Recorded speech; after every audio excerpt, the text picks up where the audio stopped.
Okay, y'all, part 3. This last one. So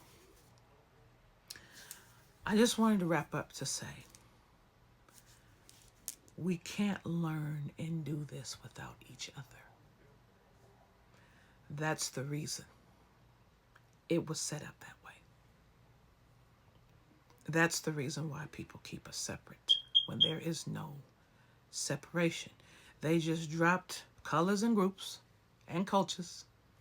What are they going to do? How are they going to act? You cannot move on this plane alone. And you cannot move on this plane without others, because it's others who bring you your lessons and helps you ascend. You cannot ascend without them. My father understood this. That is why love is necessary. It's not just a bond between everyone. It is the connectedness between everyone that is common. The one thing that is common for everyone. You have to being who does not love for it not to be common with you. And there's a few that's here, but they're not from here. And that's why they don't relate to us, because they don't walk with that frequency. It's foreign to them. So that would make sense, huh? But not to us.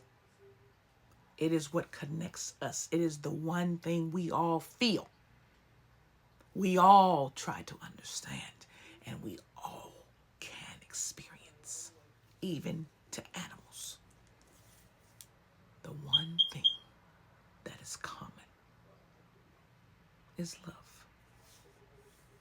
That is why it is the main connector. Because it is also, like math, sound is universal. And it is. In its own language, it's universal. And we can only get the lessons through love. And through loving each other, we ascend. We grow. Do you understand? My father understood that. That's what he tried to teach the Jews. If we all stood together, and the Pharisees, Sadducees, and loved together, we could teach the Romans and the Greeks and the rest of them and the Gentiles how to do it. Instead of fighting me because you're afraid of being killed, stand with me and show them what love can do. It's exponential. The power it gives you is exponential. What it does for everyone is exponential. Help me show them, my people, how love works. But since they said no, and they wouldn't believe, and they wanted to kill him, he knew, you're not teaching and leading my people like you're supposed to be. If they weren't following the laws of Abraham, then how are you going to complain that he's above the laws of Moses when you're not fulfilling your laws of Abraham? My father was clear. Love is the one thing that saves you, because it's the one thing that saves us all. You hear John repeat this numerous times out of all his books. Love. And if you sit up and say you love your brethren, love is a word that is as precious as God, and people don't even recognize that. You cannot say you love someone and you do not move in love. Since love is God, it will get you and you pay for it. But you just don't see that you do. But you do. You look how many times you lie on love. And look at what that karma looks like.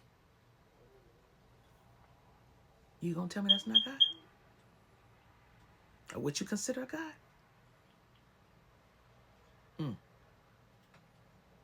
I have never known love, never, to get anyone back that disrespected it. And that lesson is fierce. And I mean fierce. There's nothing worse than serving karma you don't remember and you don't understand. To me, that's the worst pain you could get. And Chosen, you know, you lived it.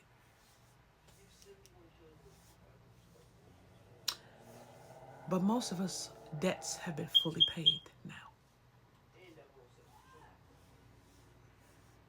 Yeah. Now they have to suffer, but without you. You're no longer a part of their lesson. Now, the ones that are trying to get in your energy and hold on to you, they're trying to keep you in their lesson. That's what that is. That's trying to keep you, when they say keep you in the loop, that's trying to keep you in the lesson. Have you make a mistake, now you got a lesson that prolongs your blessing. No, that's why I said you don't celebrate their downfall. You move stoically, you move purposefully, you move intentionally. The intention matters. You make a mistake, that intention matters when it goes time for you to argue it. That's why I said that. I know I don't always explain the points I'm making sometimes, but I really try to. My loves. In every moment, it's not a mistake, it's just a lesson. In every moment, we could get a lesson. Some people are around you because you two do the similar things, and you need that support lifetime, like long term, so they're with you for life. Sometimes the people need you long term, so they're with you for life. Not just you needing them, right? Sometimes it's a blessing. Never know. You enjoy it for while you have it. But you could never ascend to heaven's gate without other people. There who help you prove the work you've done, what you can do, and how you influence others. You can't do that with other people not being here and proving it. You need them. So for those of you that hate people and can't stand others and don't like different races of folks and all this kind of stuff, my love, you got a checklist that you got to check off. So while you sitting up here hating others and stuff like that, those others are probably instrumental to you even reaching heaven's gate, because they're bringing you your lesson. Are you passing it or are you failing? You never know how our Father walks. And sometimes you never know the lessons that's going to come to you. But you can never fail if you use love as the guide, the source, back to you. Because it's all about you and what you've learned and what you've ascended to, thought about, brought back, and what you teach others so they don't fall into the pitfall. I'm just saying, if you were to blatantly obey, why the hell then do we have teachers? Obeying is not living. It's following.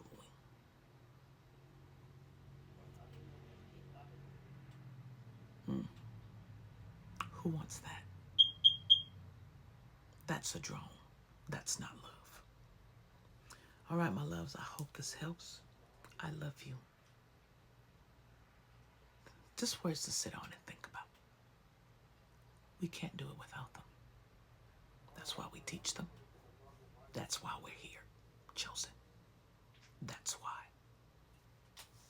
We can't do it without them. And everyone has to return back to who they truly